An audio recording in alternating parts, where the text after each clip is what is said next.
Story by Outlaw Jesse, Beyond the Iron Gates. I was out riding my bike alone one day when I was a kid. I would have been about 8 or 9 years old.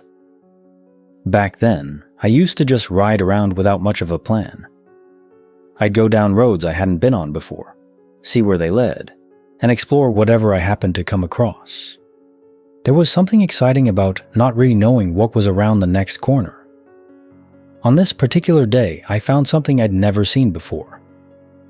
It was a park.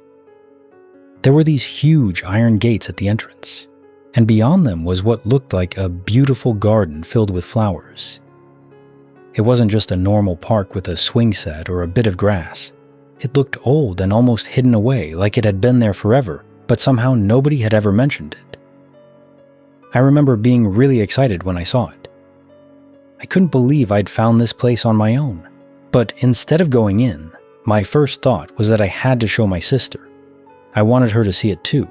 It felt like you weren't supposed to discover it by yourself. So I turned around and rode home as quickly as I could. I told her about this amazing park I'd found, and we got back on our bikes and headed straight back there. Only when we arrived, it wasn't there. The gates were gone. The flowers were gone. The entire park was gone. There were just houses. I knew where I was. I wasn't in the wrong place. I wasn't lost. But the thing I'd just seen wasn't there anymore. Just ordinary houses sitting where this strange, beautiful park had been. It wasn't like I had wandered miles away or found some completely different street. I had only been gone long enough to get my sister and come back. Childhood memories can be strange things, and places often feel much bigger and more mysterious when you're young, but this wasn't like that. It's a real memory, not childhood mush. I often wonder what would have happened if I hadn't gone home. What if I had just walked through those gates by myself all alone? Would I have gone inside and found a perfectly normal park, and this would just be a funny story about a kid getting confused? Or would something else have happened? Sometimes I think about those stories where someone disappears and nobody ever finds out what happened to them. A person walks somewhere they shouldn't have, takes a wrong turn, and is simply gone. Would I have been one of those stories? Another footnote of unsolved missing persons? The kid who rode his bike to a place nobody else could find, walked through the gates, and vanished. Or maybe it was something even stranger. Maybe it wasn't really a park at all, but a glimpse of somewhere else. Some other version of things where, if I had gone in, my life would have taken a completely different path. Maybe I would have come back and everything would have been the same. Maybe I wouldn't have come back at all. I'll never know. But these are damned haunting questions. Welcome, I'm Paul. This little fella is Dave. Today, I have 9 Glitch in the Matrix and paranormal stories for you. Let's get to it. Story by Artifacts28, Crimson Behind Closed Eyes. I had watched some TV with my 12-year-old daughter earlier and discussed some random topics for perhaps 10 to 15 minutes in darkness.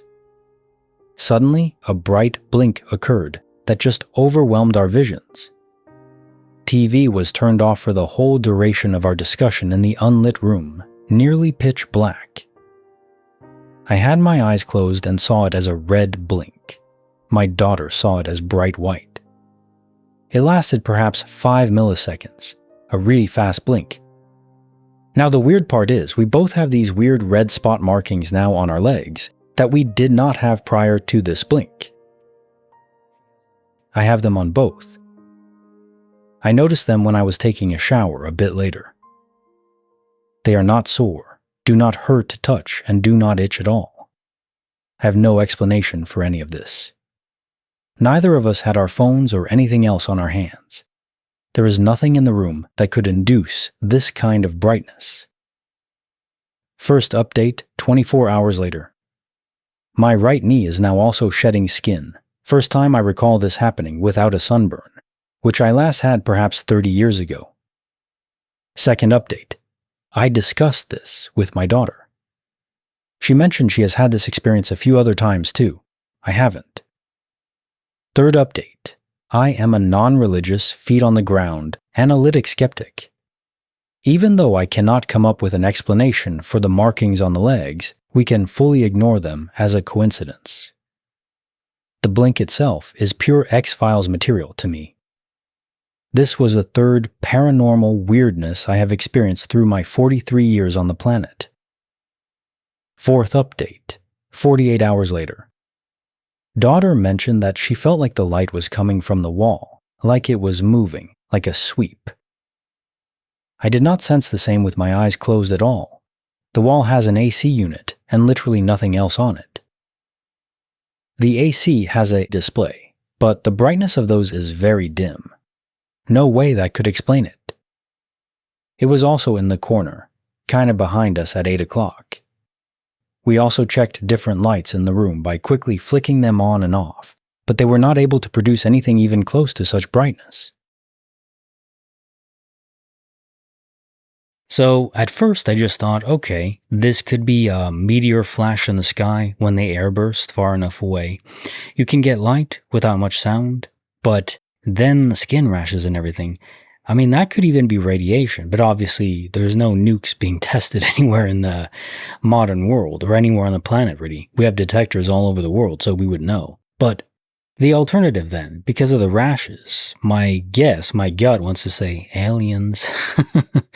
Poofy hair goes out. The rashes could be induced by some kind of allergic reaction to whatever was on board the alien ship. And that's another question I was thinking about or just another note. If you go aboard an alien ship, unless they've tailored the environment entirely perfectly for human beings, there could be a lot of issues. Their viruses, their bacteria, everything they've evolved to handle, we wouldn't. It's like when you travel to a different country, if you don't get vaccinated, inoculated before you go, you can get into serious issues medical-wise because there's plenty of viruses and bacteria that you were never exposed to over there that is normal for them, but you go over there and you get terrible diseases, which, if you're not braced against it first, well, same thing could apply to alien ships, which is a very interesting thought to me. And allergic reactions too. The body senses this foreign presence. Could be metal, could be silicone, who knows? But any foreign, really foreign environment would produce something like this, if not more severe. But then, aliens are pretty smart if they got here, so they probably try to align the environment to us, maybe with the same bacteria and everything, but they possibly don't get everything perfect, even though they're smart. Our physiology is still complicated. Story by DNT DRMIT, The Smiling Smoke. New Year's Eve, 28 years ago. It was around 2 in the morning, and I was sitting on the steps outside the West Ryde pub. The celebrations had mostly wrapped up by then. Midnight had come and gone. People had headed home or moved on somewhere else, and the place had gone strangely quiet. I ducked outside for a bit, just to sit down and unwind before heading home myself. After a minute, I reached into my pocket and realized I'd smoked my last cigarette. If you've ever been a smoker, you share that feeling. You tell yourself it's not a big deal, but then it's suddenly all you can think about. It starts to claw and scratch against your brain. I checked every pocket anyway, hoping I'd somehow forgotten one. Nothing. I looked around to see if anyone was still outside the pub that I could ask. There wasn't a single person. No one coming down the street, no one standing around talking, and no taxis in sight. So I sat there for a minute thinking about it. There wasn't much I could do. At that hour, there was nowhere nearby to buy another pack, and there wasn't anyone around to ask. I turned around, no thought to it, and sitting on the step right beside me was a packet of cigarettes. It definitely wasn't my brand, so I knew it hadn't come out of my pocket. I'd also been sitting there long enough that I'm sure I would have noticed it if it had been there the whole time. I picked it up and had another look around.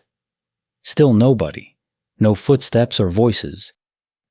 I can't explain where it came from.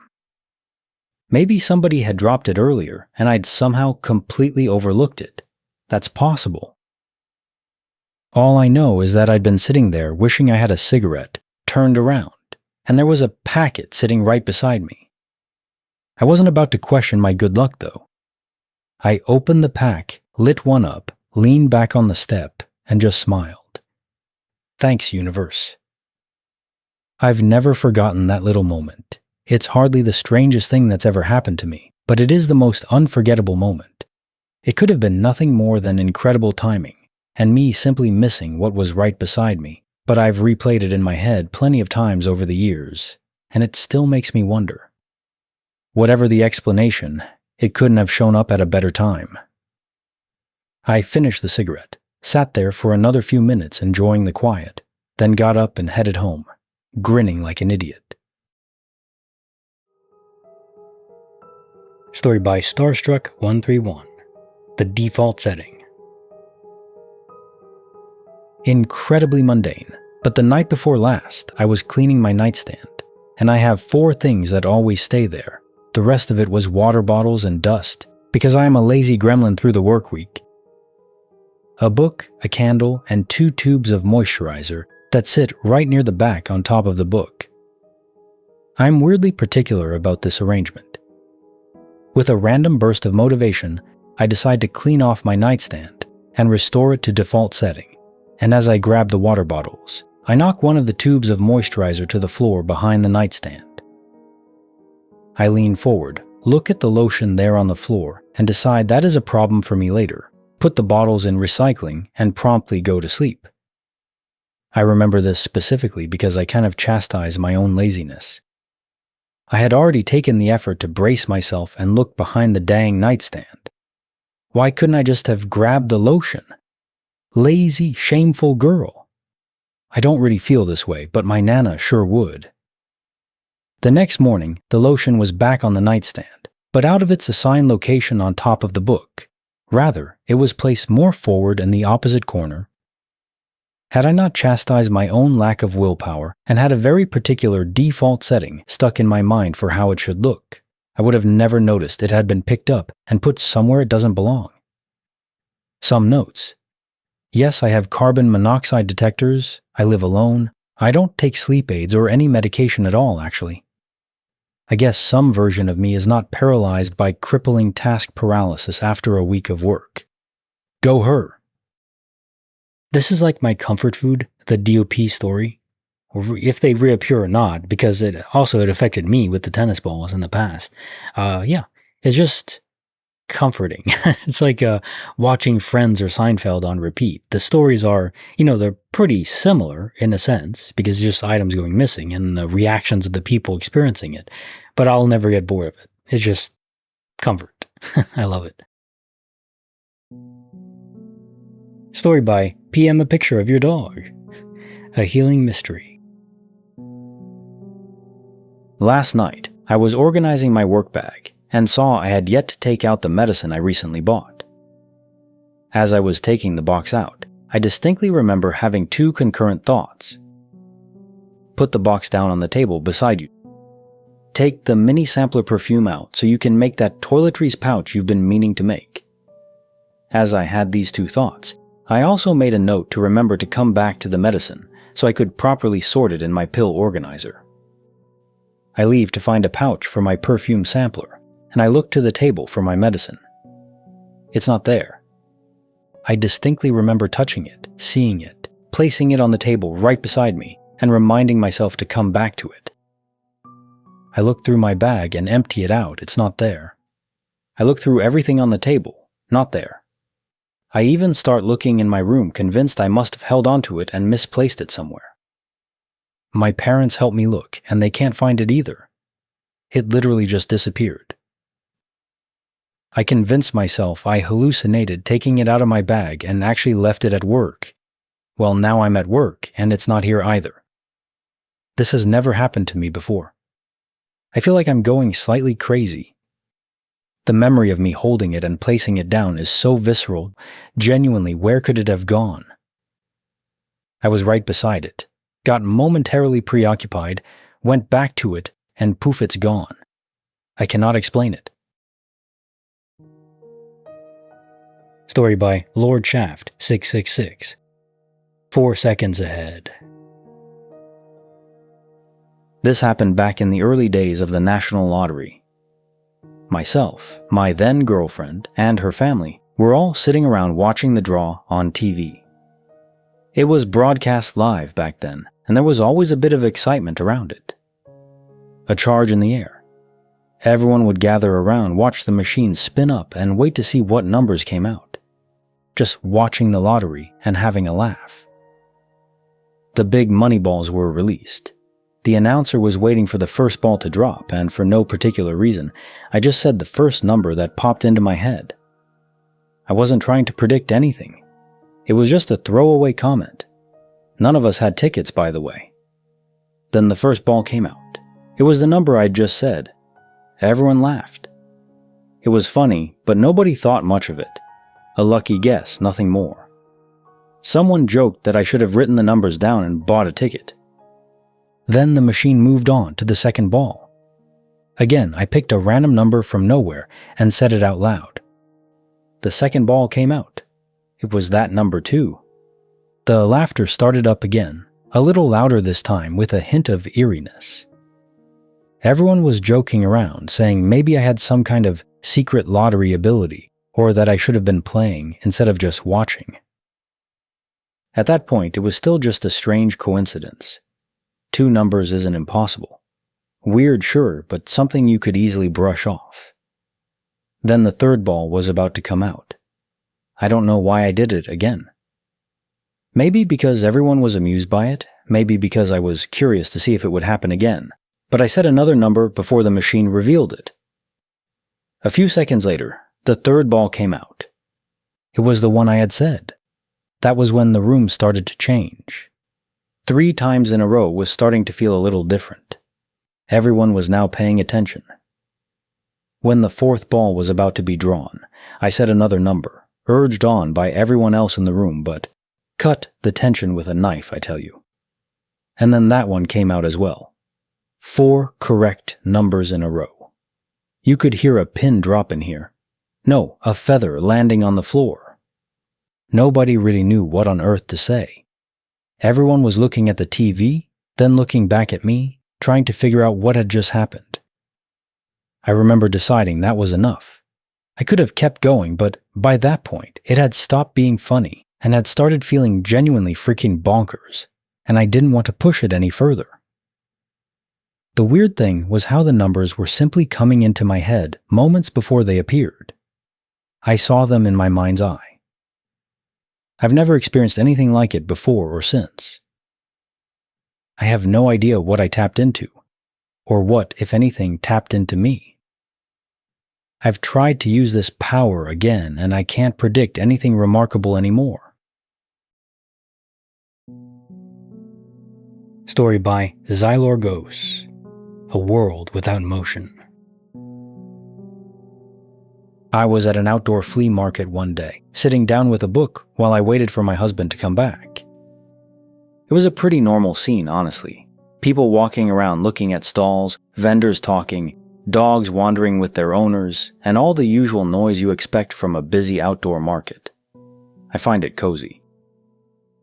While I was reading, I noticed that the light breeze that had been blowing seemed to stop. At first, I didn't really think anything of it. The wind dies down all the time. But then I realized something else had changed too. Everything was quiet. I looked up from my book and looked around, and that's when I noticed that nothing was moving. The people around me were completely still. The dogs were frozen in place. There was even a goat nearby, and it wasn't moving either. It wasn't like everyone had just stopped to stand there for a moment. It was as if the entire scene around me had been paused, like in that classic movie, Click, with Adam Sandler. I could move my hands, turn my head, and look around. I was aware of everything happening, but everything else seemed completely frozen. Or if you never saw Click, there's a scene in Dark City. You might have an idea of what it looked like from that. It had that same unsettling feeling of the world becoming a kind of still image, except I was somehow still moving through it. the whole thing only lasted around 8 to 10 seconds. That doesn't sound like much, but when you're sitting in the middle of a crowded place and suddenly realize that everything around you has stopped, a few seconds feels like an insane eternity. I felt proper crazy. Then gradually things started moving again. The breeze picked back up. People continued walking. The dogs moved. The goat goated. The sounds of the market returned, and everything went back to normal. Nobody else seemed startled or even noticed that anything unusual had happened. As far as I could tell, I was the only person who experienced it. I've thought about it many times since then, trying to figure out what it could have been, but I haven't the foggiest. Of course, there's also the funny coincidence that it happened less than 50 miles from Wright-Patterson Air Force Base, so if someone wanted to start putting together conspiracy theories, they probably wouldn't have to work very hard. So there are mental effects that can induce a sense of warped time, but I don't think to this extent, to the extent of time that you perceived it. And having this never repeat, having no headaches, having no side effects induced by this, if it was an error in your brain, I don't think this would all apply. So my guess is sometimes when the server fails, the input into your brain is halted or slowed down. It's kind of like the Lorentz transformation with the speed of light, really the speed of causality. The universe in its chunks, there's no specific spot that is the true time of the universe. Everything is dependent on its reference frame compared to something else. It's all relative to what? And because of that, because there is no absolute time, there could be isolated pockets that slow down or speed up. And this literally happens in physics again, just pure science. If you're near a black hole, if you're traveling close enough to the speed of light, or even the satellites orbiting Earth have to adjust their clocks because of atomic precision. They are out of sync with the people on Earth because they're a bit further away and moving a bit faster. If they're not adjusting correctly, GPS wouldn't work. So you have these situations where, time literally can pass differently for different people. Now, the scientific mechanics for that wouldn't apply to a single person just hanging around during the day in public. That would affect everyone in the area. So this isn't pure science, but it's just to say that it is a process that can happen scientifically. So I definitely don't discount it and just, say it's a mind issue. Nah. Story by Mahi12C, 3 Versions of the Hill. Something that happened to my husband has always stuck with me because even after all these years, we still can't really wrap our noggins around it. When he was a kid, he used to ride his bike around and explore. He decided to ride up to a church parking lot that was on a pretty steep hill.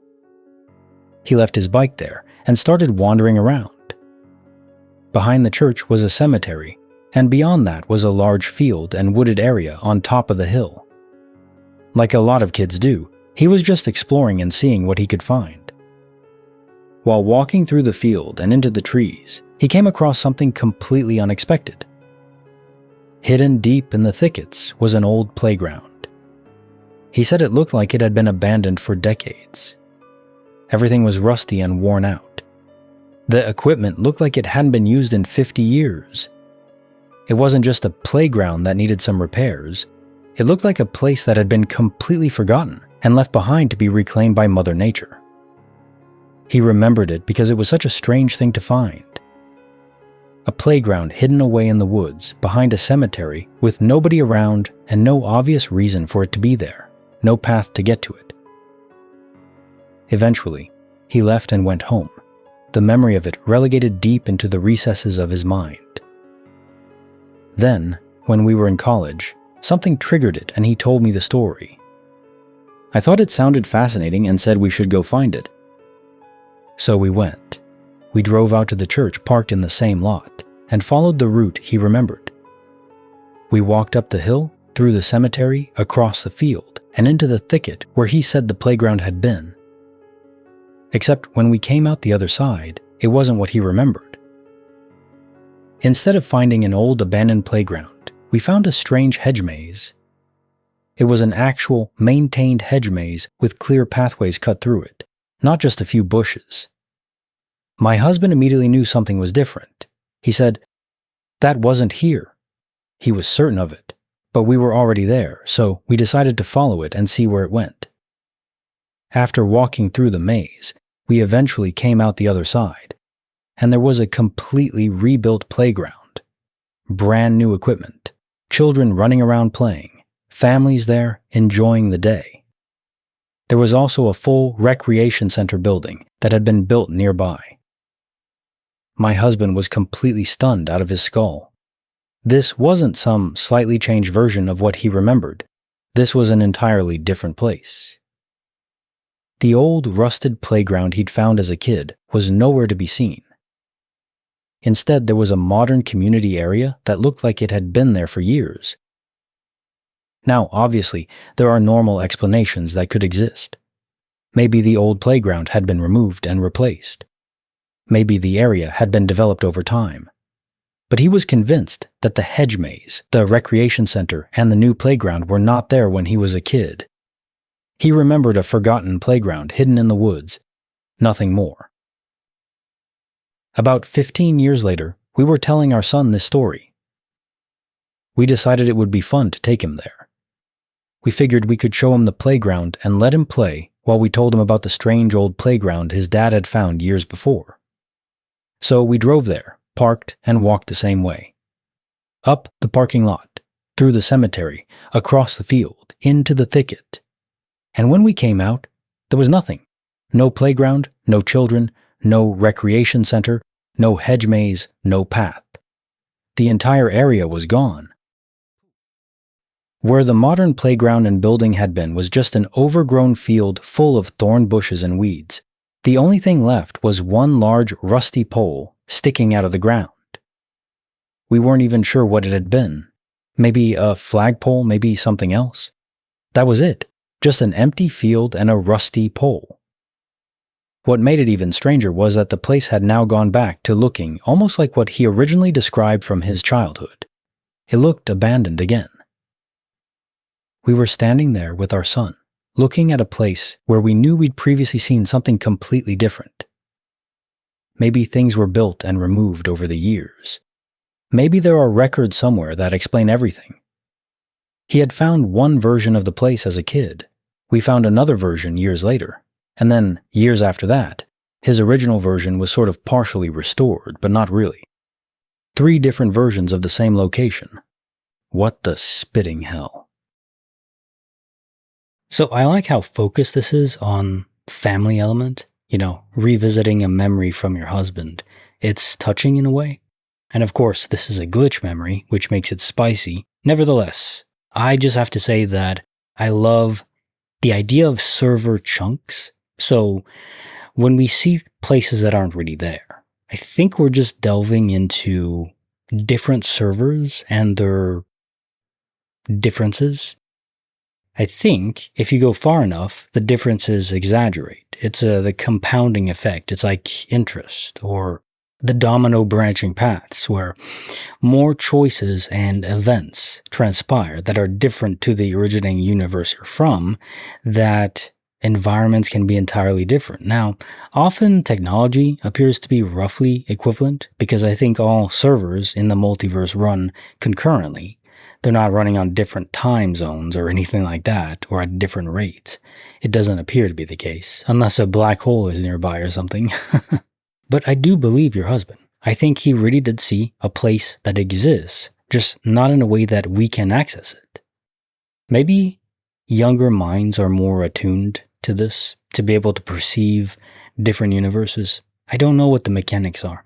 They seem all over the place. A lot of glitches are like that. The mechanics don't really make sense. But then quantum mechanics doesn't really make sense. You have order stemming from absolute, pure, total chaos. Like the decay of a cesium atom is 100% random. Even the universe doesn't know beforehand what the vector is going to be or the exact moment in time where it's going to decay. The universe is blind to its own mechanisms, which is really interesting. And this is pure hard science. This is no glitch whimsy or hypotheses. This is real hard science. At the fundamental level, the universe doesn't know what the hell's going on, and yet it works. How? It's unclear. Story by Convenient Jelly Bean, The Visitor Within. This happened during a meeting at work, and I have to preface by saying, I don't believe it, and it happened to me. Alright. I was sitting there, talking, having a normal conversation with the other people in the room. Normal as hell. This was in a corporate office building. The nearest park was miles away. I wasn't surrounded by insects of any sort.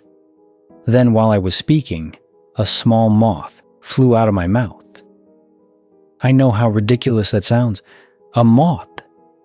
It literally came out of my mouth while I was talking, fluttering out softly. I didn't register it at first because, there was just a tiny movement in front of my face, something flying away. A small moth had come out of my mouth and flown into the room. Thankfully, I think someone else saw it too. They had the exact same confused reaction I did. I don't blame them. What are you even supposed to think when you see something like that? There are no bugs in this office, and even if there were, how'd one get into my mouth and hang out for minutes, if not longer, without me feeling anything? I hate bugs. If I even get the idea that a bug's crawling on my skin, I get itchy all over. Moths aren't the most offensive bug, sure. Downright decent as far as insects go. But it's fully impossible. I had one sleeping in my mouth for ages and didn't notice it. My tongue didn't press it into my throat or against the roof of my mouth. It sounds like the setup to a joke, like those clowns that pull balloons out of their mouth endlessly. Funnily enough, in symmetry, the girl who saw it happen, the other team members were looking at a slide behind me at the other end of the conference room, who I think has a crush on me. Let's hope she still does after this. Had her mouth open for a few seconds after. She didn't say anything during the meeting because what can you do to interrupt the presentation? Hold up, Jim. Not the boss's actual name. I just saw Convenient Jelly Bean eject a moth from his mouth. Let's investigate this totally normal occurrence. A moth doesn't just come out of someone's mouth. Come on, people. She didn't come up to me after the meeting concluded. I'll try to talk to her tomorrow. Wish me luck on that. But that's what happened to me. If someone told me this story, there's no way I'd believe them, so I don't expect anyone to take my word for it. It's too stupid and weird. I know about objects disappearing and stuff like that, and that kind of glitch feels acceptable, I guess is the word. Did a moth just appear in my mouth? All I can do is thank the heavens that it wasn't a Japanese murder hornet. Okay, this one just occasionally glitches come along, or just, mysteries, anomalies. I don't even know what this is. Is this a glitch? Like a DOP reappearance with a moth into your mouth? That's the craziest thing I've ever read. Open your mouth and something flutters out. It reminds me of Harry Potter and the slugs coming out of Ron. But this is a bit more pleasant than that. And it does make you wonder, what are the baked-in limits? Because if DOPN reappearance is the universe erroring out and correcting itself, well, if there's an error in the correction process and something is returned to you, or not even in your possession, just something appears into you, well, it was just your mouth, so that's okay. A bit, disturbing, incredibly weird, but okay. But what if the moth appeared in your stomach or in your heart? Your just heart explodes because a moth flew in there. Now, apparently, this just doesn't happen. I've never heard of anyone dying with a moth or bug or insect in their heart. But even the idea of it, that something could maybe DOP out of you or into you, or what if your heart just vanishes? What are the limits here? It's normal. It's always just mundane objects that we have, mostly, or sometimes sentimental, but never anything that could harm us. So it seems like there's an extra layer of protection on, our internal functions, so we don't just die. But if they could apply that, why can't they apply that code to, objects and everything? My favorite one has to be the first one. The idea of venturing out, exploring, and finding something that shouldn't be there, but it was. It just ignites the passion in my soul for exploration. Yeah. Now time for the jokes of the day. Larry, we got your test results back. Doc, just give it to me fast. I ain't got all day. How'd you know? Damn, that's why he was in a hurry to tell him. I had a car accident the other day. The driver was a dwarf. He got out and said he was not happy. So I said, which one are you then? The 7 dwarfs. Where do rainbows go? To prism. It's a light sentence, but it gives them time to refract. To everyone who said I'd never become a journalist, I've got news for you. The teacher asked little Johnny if he knew his numbers. Yes, he said. My granddad taught me. Good, so what comes after 8? 9, answered Johnny. And what comes after 9? 10. And what comes after 10? The jack. Got some Texas Hold'em going on. I mean, it's an education of sorts. Stay up there, Dave. All right, more glitches up here somewhere next to Dave. Check them out, and I'll see you next time.